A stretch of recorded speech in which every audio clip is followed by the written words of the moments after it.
साल 2036 में भारत में ओलंपिक्स का सफल आयोजन हो, इसके लिए भारत अपने प्रयासों में कोई कमी नहीं रखेगा।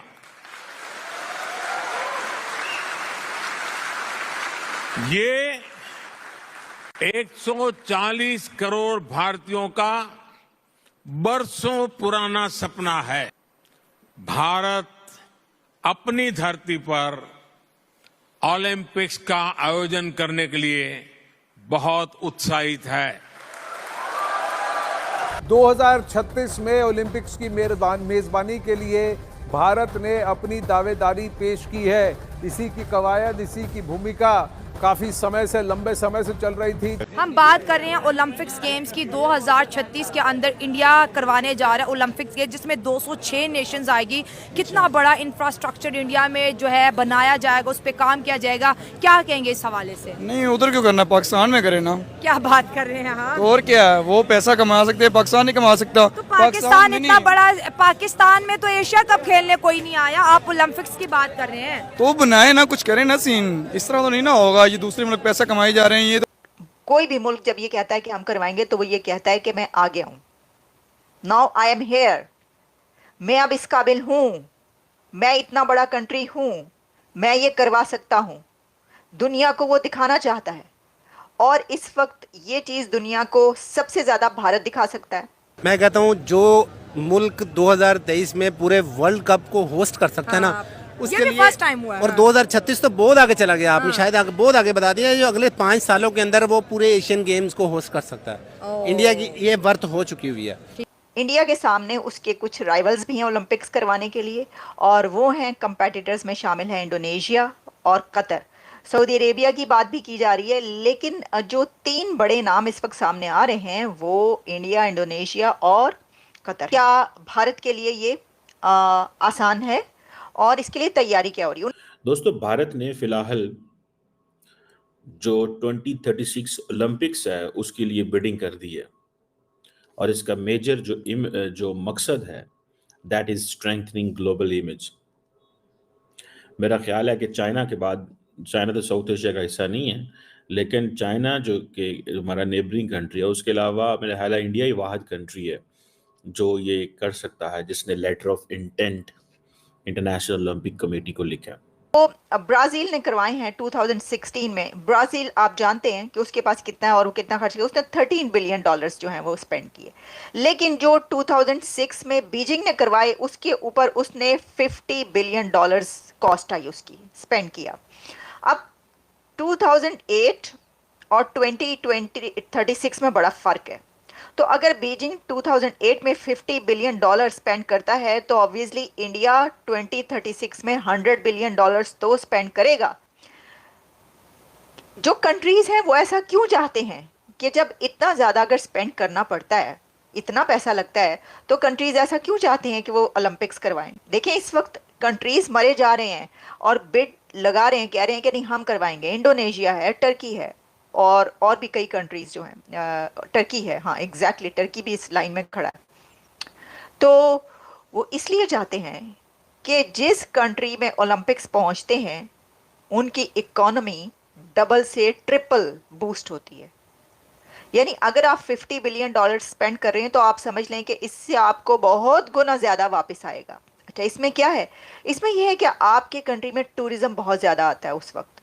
इसमें यह है कि आप के जो वहाँ पे गेम्स हो रहे होते हैं, जो आप एडवर्टीजमेंट करते हैं, जो कैंपेन्स चल रही होती हैं, जो वहाँ पर इन्वेस्टमेंट्स हो रही होती हैं, डिग्नेटरीज आ रही होती हैं, इससे बहुत ज़्यादा बिजनेस आता है।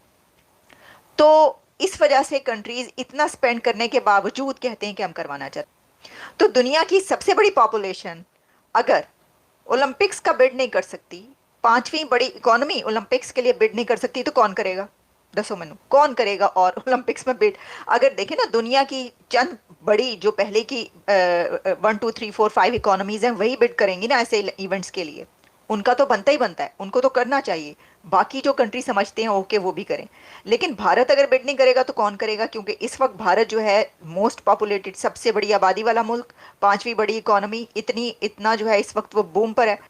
इसमें जो उनके पीएम हैं उनका कोई जाती इसके अंदर वो इसलिए नहीं है इंटरेस्ट, यानी कोई फायदा, इंटरेस्ट तो उनका बहुत ज्यादा नजर आ रहा है, वो बार बार बात करें, लेकिन क्योंकि उस वक्त तो वो होंगे ही नहीं, उस वक्त तो प्रधानमंत्री नहीं होंगे, उस वक्त तो कोई और होगा। लेकिन ये बात होती है कंट्री के लिए कि कंट्री ये करवाए ताकि आगे जा सके।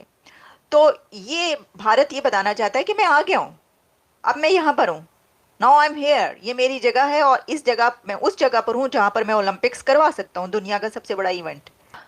मुझे ऐसा लगता है कि जो ये अंबानी की एक शादी थी जिसका चर्चा पूरी दुनिया में रहा, अंबानी का शादी का इतने बड़े लेवल पर करना और अंबानी इस इवेंट को एक मेगा इवेंट बनाना, ऐसा लगता है कि ये प्रैक्टिस थी ओलंपिक्स की, कि क्या इंडिया में कोई इतना बड़ा इवेंट होता है।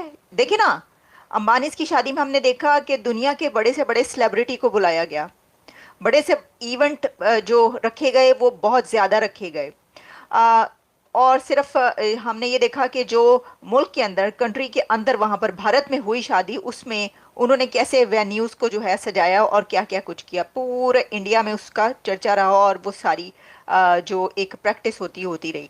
तो ऐसा लगता है कि उन्होंने असल में ये शादी करके ये प्रैक्टिस किया है कि एक तो ये कि कितना स्पेंड हो सकता है और उसके लिए कैसे तैयारी की जाए। इंडिया के पास तो वेन्यूज़ ही वेन्यूज़ है, लेकिन स्टेडियम्स बहुत ज़्यादा चाहिए होते हैं। इंडिया के पास स्टेडियम्स भी हैं, बहुत बड़े स्टेडियम्स चाहिए होते हैं, वो भी मौजूद हैं।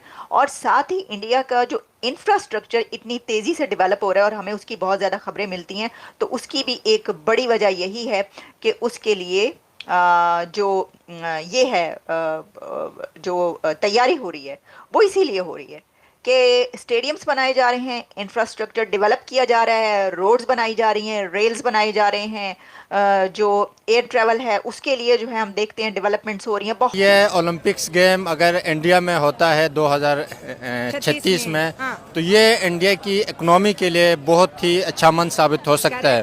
सही। इससे न सिर्फ इंडिया पर बल्कि पाकिस्तान की इकोनॉमी पर इसके पॉजिटिव इम्पैक्ट्स हो सकते हैं अगर पाकिस्तान और इंडिया के ताल्लुकात में थोड़ा बेहतरी आ जाए तो। ये अच्छी बात है। हाँ, अगर पाकिस्तान और इंडिया के ताल्लुकात में थोड़ी बेहतरी आ जाए तो जो इंटरनेशनल टूरिस्ट स्पेक्टेटर्स की शक्ल में इंडिया में आएंगे वो वहाँ से वाटर बॉर्डर क्रॉस करके पाकिस्तान में भी आ सकते हैं, जिससे पाकिस्तान की टूरिज्म इंडस्ट्री, होटल इंडस्ट्री पे एक बहुत अच्छा इम्पैक्ट साबित हो सकता है। बात बड़ी अच्छी की, लेकिन इंडिया तो अपने आप को उन अमीर मुल्कों के साथ गिनवाना चाहता है जो कि दुनिया की जानी मानी इकोनॉमी है, लेकिन पाकिस्तान के साथ तो वो कोई ताल्लुक रखना नहीं चाहता। तो 2000 जो 77 सालों में बेहतर ना हुए, वो 2036 तक कैसे दोस्ती हो सकती है? देखें, ये दोस्ती 2036 अभी तकरीबन 10-12 साल बाकी हैं।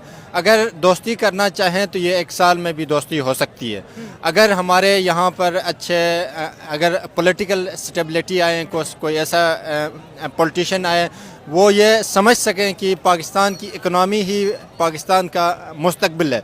अगर हम थोड़ा अपनी इकोनॉमी के ऊपर तवज्जो देते हैं, अगर हम पाकिस्तान में जो ब्लैक इकोनॉमी है जिसको स्मगलिंग कहा जाता है उसके ऊपर फोकस करते हैं और एक इंडिपेंडेंट फॉरेन पॉलिसी हम वेस्टर्न कंट्रीज के साथ जो स्मगलिंग पे फोकस करते हैं, स्मगलिंग जो इकोनॉमी है उस पे हम एक्शन ले लें। हाँ। जो स्मगलर्स हैं, फोकस क्यों करना है भाई?